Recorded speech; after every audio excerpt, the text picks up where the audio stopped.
لا لا يفوت يفوت. كيما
Chers étudiants, bonjour. Bonjour Hakima. Bonjour. Alors, c'est Dr Zrip. Aujourd'hui, on va voir deux cours. Donc, on va commencer par le sens et fonctions de la maladie et on continue par le stress en psychiatrie. Vous m'entendez? Oui, Hakima, on vous entend. Alors très bien. L'écran, vous avez les planches? Oui. Hein? D'accord, ok. Alors, on commence. Alors, on va commencer par le sens et fonctions de la maladie.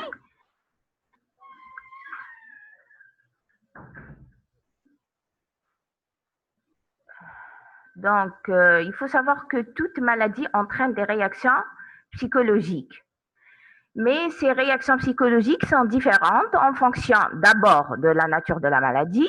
Vous savez très bien qu'une maladie réputée grave va entraîner des réactions psychologiques qui sont plus importantes et bien sûr différentes d'une maladie qui est réputée non mortelle et non grave. Par exemple, certes, une grippe ne va pas entraîner les mêmes réactions qu'une maladie chronique ou une maladie grave comme le cancer. Aussi, ces réactions psychologiques, elles sont différentes en fonction de l'âge à laquelle elles surviennent. L'adulte ne va pas avoir les mêmes réactions qu'un enfant. Donc, cela va être différent et on va voir tout à l'heure comment l'adulte et l'enfant vont réagir avec la maladie.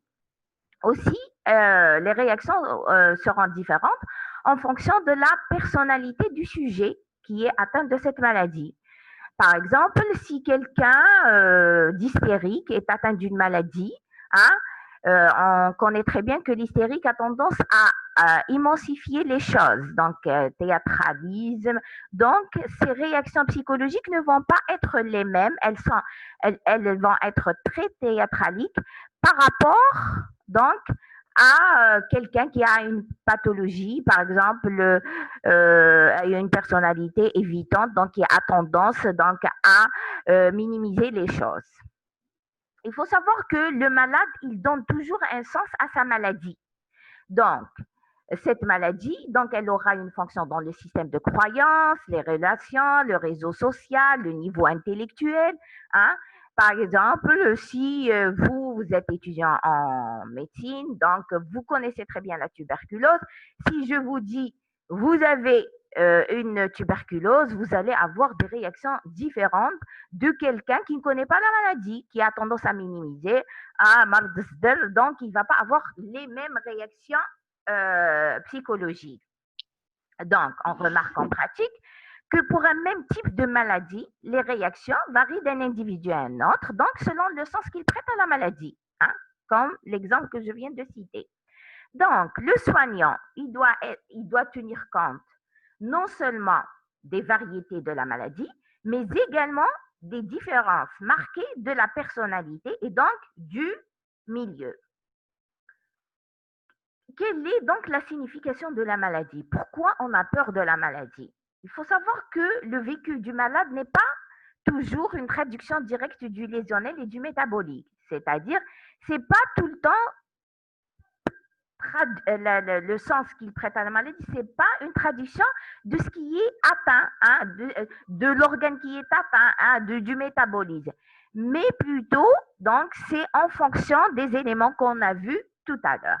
Alors, parmi les significations de la maladie, on a la perte de la liberté. Alors, c'est quoi? Donc, la maladie, elle peut signifier l'arrêt, la perte plus ou moins complète du mouvement et donc de la liberté et de l'indépendance. Donc, vous savez très bien, quand on est malade, on est dépendant de l'autre. Hein?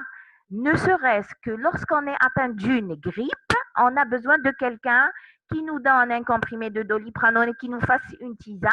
Donc, quand même, on reste dépendant de l'autre. Dans les maladies graves, nécessitant parfois des arrêts de travail, parfois l'emploi est perdu. Hein? Et donc, lorsqu'on est dépendant, vous savez très bien, dans cette vie, qui est-ce qui est dépendant? C'est l'enfant. Hein? Donc, puisqu'on est dépendant par rapport à la maladie, on devient un enfant, mais malheureusement sans les avantages d'un enfant. Il faut savoir que parfois, la nature de la maladie importe peu. Hein? Un lumbago peut produire le même effet qu'une paraplégie. Vous savez, quand on a un lumbago, on ne peut pas se déplacer. On ne peut pas se faire les choses tout seul. Et quand on a une paraplégie aussi, donc parfois, la maladie est différente et pourtant elle entraîne le même effet. Donc, on a dit tout à l'heure que les réactions étaient différentes en fonction de la personnalité, de la nature de la maladie. Donc, et c'est pour cela que certains malades donc, souffrent, boitent, s'essoufflent, mais ils continuent à lutter pour garder justement un tant soit peu cette liberté, parce qu'ils veulent garder cette liberté, qu'ils continuent à lutter. Par contre, d'autres malades, ils rentrent dans la maladie avec des sentiments d'extase, de soulagement, donc ils sont souvent contents de régresser, c'est-à-dire de se comporter comme un enfant, de perdre leur liberté et par conséquent de ne pas assumer la vie. Parfois même, ces malades cherchent les bénéfices secondaires des maladies telles que des arrêts de travail ou de ne pas assumer certaines responsabilités. Alors, la deuxième signification de la maladie, c'est la douleur. Donc, la douleur, aussi puissant modificateur de la réalité que l'ivresse, disait Proust. Donc, on sait très bien que le symptôme qui entraîne le plus de consultations, c'est la douleur. Malheureusement, en psychiatrie, la douleur n'existe pas, malgré qu'il existe une douleur morale. Mais c'est pour ça qu'on a des consultations qui sont très tardives quand il s'agit de maladies psychiatriques. Donc, on a tenté aussi de mettre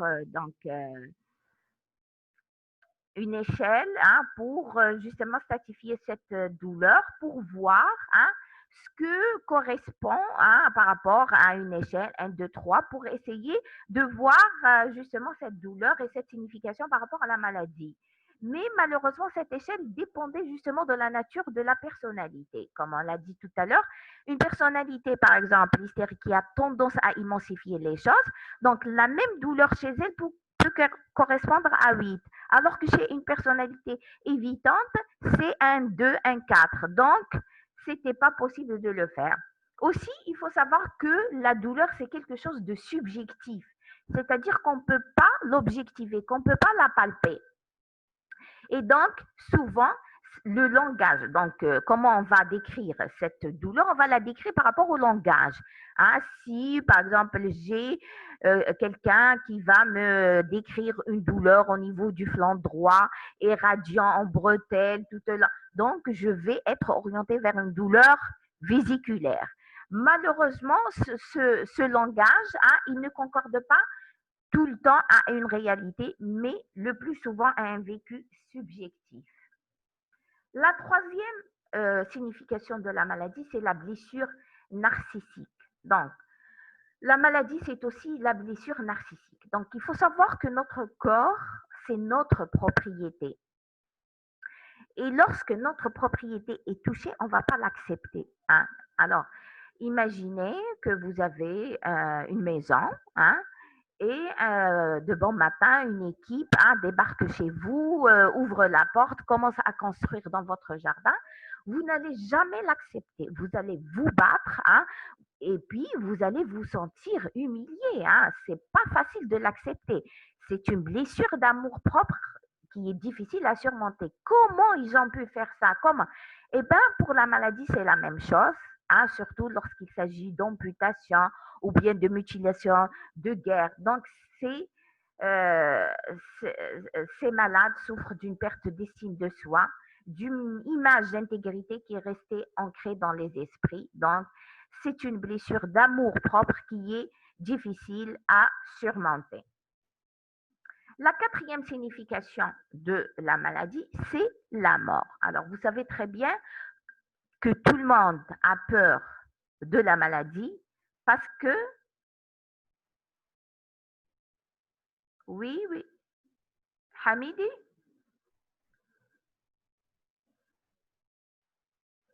Vous avez des questions? Non, madame. Ah, d'accord. Alors, on a peur de la maladie parce qu'on sait que la maladie, parfois, peut entraîner la mort. Hein? Mais on sait que nous sommes tous mortels. Hein? Mais souvent, cette notion de mort, elle est généralement scotomisée. Hein? Parce qu'on se dit, on est en bonne santé, on est jeune, donc hein, la mort ne nous menace pas. Mais lorsqu'on est malade, hein, brusquement, il y a un événement qui rappelle que la mort est là et par voie de conséquence que nous sommes tous mortels. Il faut savoir que parfois c'est une maladie grave qui est réputée mortelle qui annonce la certitude de la fin. C'est-à-dire on peut avoir une maladie grave en stade terminal, on se dit c'est bon, on va mourir. Mais parfois au contraire, un malaise sans gravité provoque une grande peur. Par exemple, on peut faire une syncope, hein, et on se dit, c'est bon, on va mourir. Et pourtant, ça peut être quelque chose de bénin. Donc, ce qu'il faut garder, que derrière, donc, pour la maladie, on a 4 significations et chaque signification a un sens. OK? Alors, quelles sont les réactions du malade? Donc, on a vu que la maladie était donnée des réactions psychologiques qui étaient différentes en fonction de l'âge. Donc, l'enfant malade ne va pas avoir les mêmes réactions psychologiques que l'adulte malade. Alors, il faut savoir que pour l'enfant, la maladie peut avoir 2 significations. L'une positive et l'autre négative. Alors, pourquoi elle aura cette signification positive, la maladie? Parce qu'en fait, elle lui permet d'accentuer sa dépendance à l'égard des parents. Alors, vous savez que les parents, quand ils ont un enfant malade, ils ont tendance donc à s'occuper plus de lui, ils deviennent gratifiants, ils lui évitent les désagréments habituels, ils essayent de l'amuser, de le distraire. Donc, l'enfant va se dire, tiens, cette maladie, c'est quand même quelque chose de positif. Pour lui, il n'a que du positif, des éléments par rapport aux parents qui ne sont que des positifs. Donc, il va se dire que quand même, la maladie a une signification positive. Par contre, elle peut avoir aussi une signification négative parce qu'il peut l'associer à une punition pour des fautes commises. Alors, vous savez très bien que tous les parents ne cessent de répéter « Je t'avais averti que cela te rendrait malade, mais tu l'as fait quand même. Donc, ne joue pas avec de l'eau, ça peut te rendre malade. Ne joue pas avec cela, ça peut te rendre malade. » Et donc, quand l'enfant est malade, il va se dire « Tiens, j'ai transgressé un interdit et c'est pour cela que je suis malade. » Donc, c'est une punition. La maladie, c'est une punition. Et donc, ça a une signification négative. Alors, il faut savoir que l'impression d'être puni, il peut être lié à un sentiment de culpabilité issu des desseins inconscients oedipiens qui sont interdits. Alors, vous savez que dans le complexe Oedipe, vers l'âge de 3 ans, la fille est amoureuse de son père et le garçon est amoureux de sa mère. Donc, on sait très bien que c'est une relation incestueuse et donc elle est interdite. Et pourtant, tous les enfants l'ont vécu. Alors, pour l'enfant, il est malade parce qu'il a transgressé un interdit qui est l'inceste et c'est pour cela qu'il a été puni par la maladie. Donc, on a dit que la maladie avait une signification positive et négative, mais il faut savoir que l'hospitalisation a toujours une signification négative parce que l'enfant pense qu'il est rejeté par ses parents, parce qu'il ne l'accepte plus tel qu'il est. Alors, surtout qu'on le sait très bien que chez nous, hein, l'enfant est hospitalisé tout seul, les parents ne peuvent le voir que pendant les heures de visite, et donc l'enfant pense que ses parents l'ont rejeté, qu'il ne l'accepte pas tel qu'il est, et donc ça a une signification négative. Donc, si la maladie est vécue comme une punition, l'hospitalisation va confirmer cette idée. Alors, vous voyez comment l'enfant peut, par rapport à la maladie, peut avoir une signification positive et négative. Alors, on passe aux réactions psychologiques de l'adulte malade. Alors, pour l'adulte, il faut savoir que lorsqu'on est malade, donc on est obligé de transférer toutes nos responsabilités. Donc, si on travaille, on est obligé de transférer nos responsabilités professionnelles à quelqu'un d'autre, si on fait un arrêt de travail. Si je suis responsable d'une famille, je suis obligée de transférer mes responsabilités familiales. Si j'ai des responsabilités sociales, si je suis malade, je suis obligée de transférer mes responsabilités sociales. Donc, je n'ai plus rien. Et donc, il va y avoir un doute et une insécurité. Le malade va toujours se poser la question, est-ce qu'il va récupérer ses responsabilités familiales, sociales et professionnelles? Et puisqu'il n'a rien à faire, ce malade, il va se désintéresser des gens, des choses qui l'entourent, et il va porter son attention et son intérêt sur ses besoins, ses difficultés, ses expériences sensorielles, donc sur tout ce qui se passe en lui. Et puisqu'il va ne s'intéresser qu'à lui-même, il va être anxieux. Et cette anxiété, elle va réveiller des conflits, des sentiments, des modes du comportement du passé de l'enfant. C'est la régression. Et cette régression, vous pouvez la voir très bien, surtout chez les grands-parents, si vous avez des grands-parents. Donc, vous voyez très bien que votre grand-père ou grand-mère, quand elle est malade, elle va se comporter comme un enfant. Hein? Donc, elle va être dépendante, bien sûr, hein, comme durant la période de l'enfance. Et donc, des réactions infantiles vont faire surface.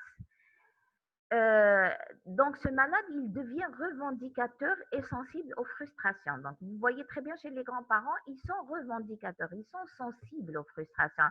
Ils n'acceptent pas qu'on leur dise non, hein, qu'on leur interdise, s'ils sont malades, par exemple, lorsqu'on leur interdit quelque chose par rapport à leur régime, ils ne vont pas l'accepter.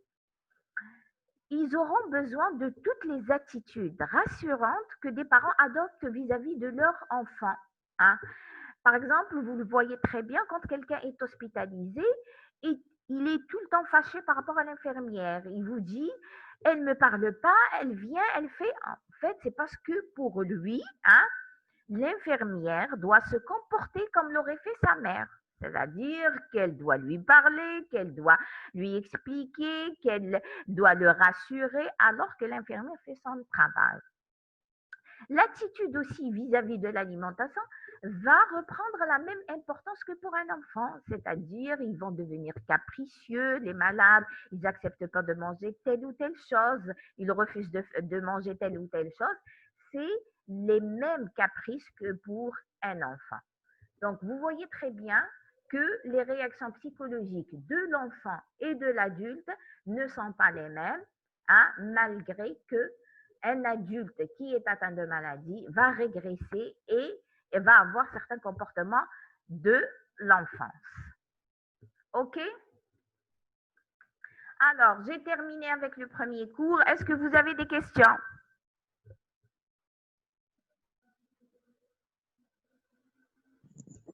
Hakima, s'il vous Oui, plaît, si pouvez-vous répéter la blessure narcissique? la blessure narcissique. Alors, vous connaissez ce que c'est narcisse? Oui, Hein. Lorsque on a dit que le corps est une propriété, c'est notre propriété. Et lorsque vous avez une propriété, vous n'acceptez pas qu'on la touche sans votre autorisation. Alors, je vous ai donné l'exemple de la maison. Hein, quand vous avez une propriété comme par exemple une maison, vous n'allez accepter jamais que quelqu'un pénètre dans votre maison et commence à faire des choses, à changer des choses. Vous n'allez jamais, sans votre autorisation, vous n'allez jamais l'accepter. Alors, pour la maladie, c'est la même chose. C'est une propriété, notre corps, et cette maladie va justement pénétrer dans cette propriété et elle va changer certaines choses. Hein. Par exemple, pour l'amputation, c'est une partie de notre propriété qui est enlevée. Donc, on ne va pas l'accepter. On se sent touché dans notre amour-propre parce que, en fait, notre propriété a été touchée sans qu'on donne l'autorisation. Parce qu'en fait, la maladie arrive sans autorisation.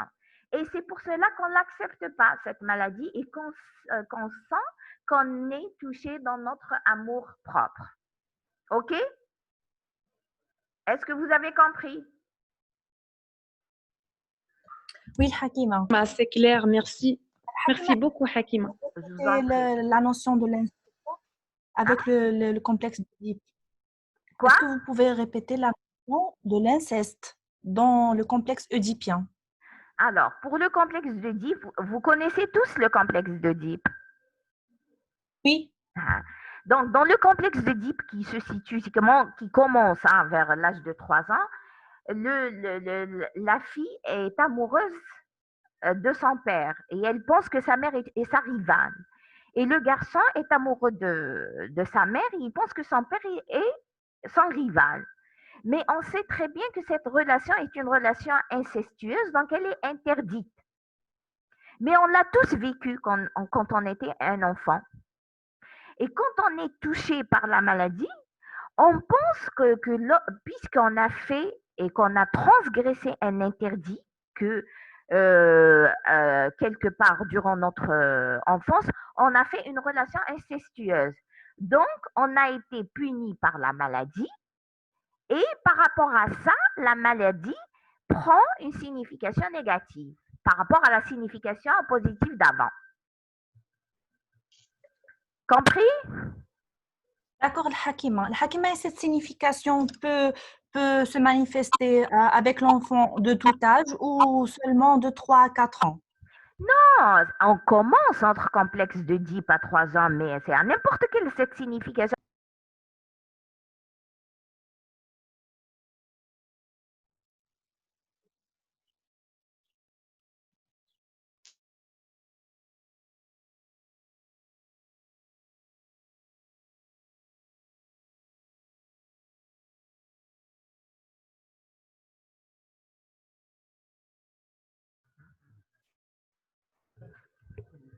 Alors, vous m'entendez? Oui. On a été coupé, donc Oui, docteur. la connexion. Donc, pour le Oui. complexe d'Oedipe, on a dit qu'il commence vers l'âge de 3 ans, mais c'est une évolution. D'ailleurs, on ne sait pas quand est-ce qu'on va arrêter notre. Ça dépend de la personne, ça dépend de caractéristiques individuelles, ça dépend de la personnalité, on ne sait pas. Mais il faut savoir que durant l'enfance et à partir de l'âge de 3 ans, où existe cette relation incestueuse. Et c'est par rapport à ça que l'enfant pense, puisqu'il a fait, il a transgressé un interdit qui est la relation incestueuse, qu'il est puni par la maladie. C'est des significations. Hein? On a dit que ça peut être positif, ça peut être négatif, ça peut être donc pris comme une punition parce qu'on a transgressé un interdit qui est l'inceste. Ça peut être une punition parce qu'on a transgressé un interdit qui est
Vous m'entendez?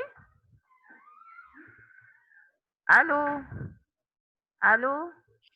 Oui, madame. Oui, Hakima, on vous entend. Alors, vous avez entendu l'explication par rapport au complexe d'Oedipe? Oui. Non. D'accord. OK, on va commencer maintenant le stress en psychiatrie. Le Donc, deuxième. pardon, Hakima. Hein? On n'a pas bien compris ce complexe. Je voulais poser une question d'ailleurs. Oui? Allez-y. Comment un enfant de, je sais pas, 5 ans ou bien même 4 pourrait être conscient qu'il est amoureux de sa mère ou bien de son père et il va penser qu'il est puni pour ça. Je suis pas convaincue. Si vous avez des enfants, des neveux, Denise, vous allez le voir. Hein? Vous allez le voir qu'un enfant, hein, par rapport au complexe d'Oedipe, donc il pense hein, qu'il est amoureux de sa mère. D'ailleurs, il pense que son père, c'est son rival. Si son père commence à parler avec sa mère, il essaye de l'empêcher. Donc, il est tout le temps collé à sa mère. Il est très proche de sa mère. Donc, vous le voyez. D'ailleurs, le garçon est très proche de sa mère à cet âge et la fille, elle est très proche de son père.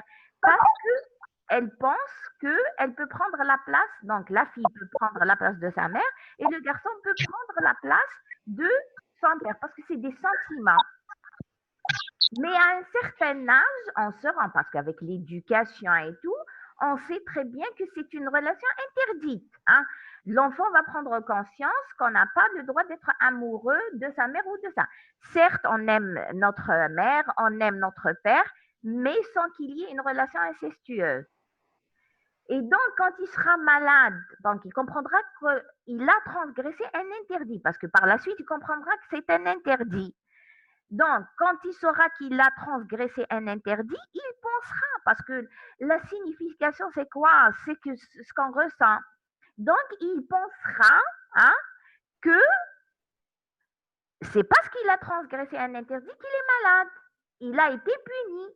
C'est comme la signification positive. Est-ce que vous pensez que la maladie a une signification positive?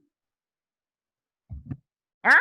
Non, bien sûr. Voilà. Et pourtant, l'enfant, pour lui, c'est une signification positive parce que, justement, les parents s'occupent plus de lui, s'occupent mieux de lui, essayent de le distraire. Et donc, pour lui, c'est des sentiments, c'est une signification. Hein? Ce qu'on pense et ce qu'on rapporte par rapport à cette maladie. OK? Vous avez compris? Oui, merci. Eh bien, Sophie, vous allez lire sur le complexe d'Oedipe et vous allez voir, est-ce que vous avez vu tous les cours de psychiatrie? Oui, mais je pensais que c'était dans l'inconscient, pas dans la conscience. En fait, l'inconscient et le conscient se rejoignent. Hein? D'accord? Alors, on pense tout le temps que l'enfant ne comprend pas. Eh bien, soyez sûr que l'enfant comprend le tout. Et c'est pour cela qu'il faut communiquer avec l'enfant, qu'il faut lui parler, qu'il faut lui expliquer. OK? D'accord? OK. Alors, on passe au deuxième cours qui est le stress en psychiatrie.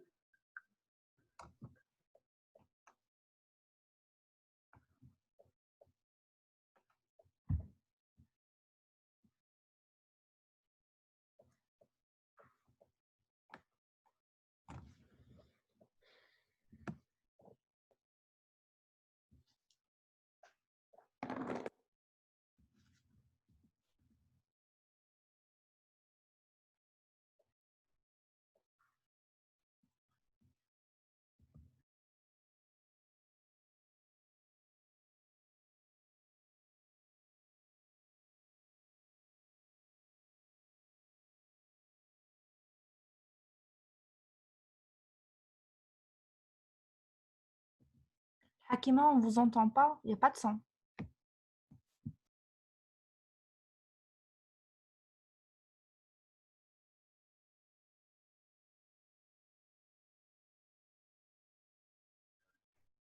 Est-ce que vous m'entendez? Allô? Oui, c'est bon. Oui. Et donc, comme étant aussi un facteur aggravant, c'est-à-dire précipitant, pardon, de certaines pathologies. Si moi, je suis prédisposée à faire telle ou telle pathologie, hein, dans 3 ou 4 ans, si je suis soumise à... Oui, Oui? Si je suis soumis à des événements de stress, je vais la faire maintenant et pas dans 3 ou 4 ans. Donc, le stress, c'est un facteur causal, aggravant et même précipitant. Quelle est la définition du stress? Le stress, c'est les changements d'ordre environnemental qui engendrent chez la plupart des individus un niveau élevé de tension qui les empêche de réagir normalement. C'est-à-dire, c'est quoi les facteurs de stress? Ce sont des facteurs qui nous entourent dans notre environnement, tout ce qui est, et c'est des facteurs changeants. Donc, c'est les changements qui sont considérés comme stress. Donc, ils vont engendrer donc, un niveau élevé de tension et ce niveau élevé de tension va nous empêcher de réagir normalement. Je vous donne un exemple. Par exemple, pendant le tremblement de terre de Boumerdès, nous, l'équipe de psychiatrie, nous sommes partis donc prendre en charge les gens là-bas et on a vu que certains patients se sont défenestrés, certaines personnes, hein, se sont défenestrés. Alors, vous savez très bien qu'on a peur du tremblement de terre parce qu'on a peur de mourir. Et pourtant, en fuyant et en se défenestrant, on risque de mourir. Cela a été fait parce qu'en fait, le niveau élevé de tension était tel qu'il a empêché les gens de réagir normalement. Il faut savoir que la capacité d'adaptation des individus à vivre avec des agents de stress et la perception de ce stress serait dépendante des caractéristiques individuelles et sociales de chacun. C'est-à-dire que si le stress persiste, on est obligé de s'adapter à ce stress.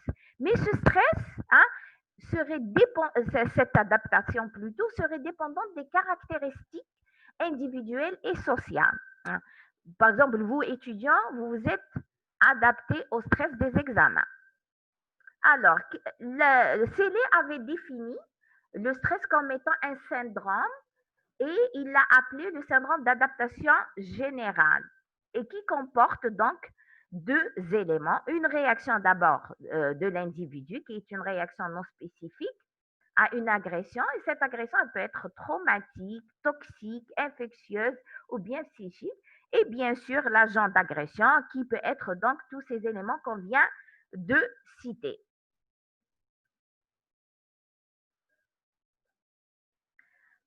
Ce syndrome d'adaptation générale, donc en général, il est fait d'une séquence de 3 phases. On a la phase d'alarme, la phase de résistance et la phase d'épuisement. Alors, la phase d'alarme, il faut savoir que le stress, c'est un état de surprise. Hein?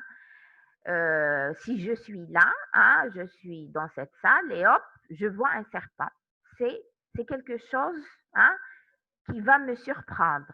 Et cette surprise, elle va entraîner un choc de la personne. Et en fonction de son intensité, on va avoir soit une altération fonctionnelle, c'est-à-dire, normalement, si je vois un serpent et que j'ai peur du serpent, la réaction normale serait de fuir. Mais je peux avoir une altération fonctionnelle. Je ne peux pas bouger. Ça peut être donc une réaction. Ou bien, on peut avoir une sidération, hein,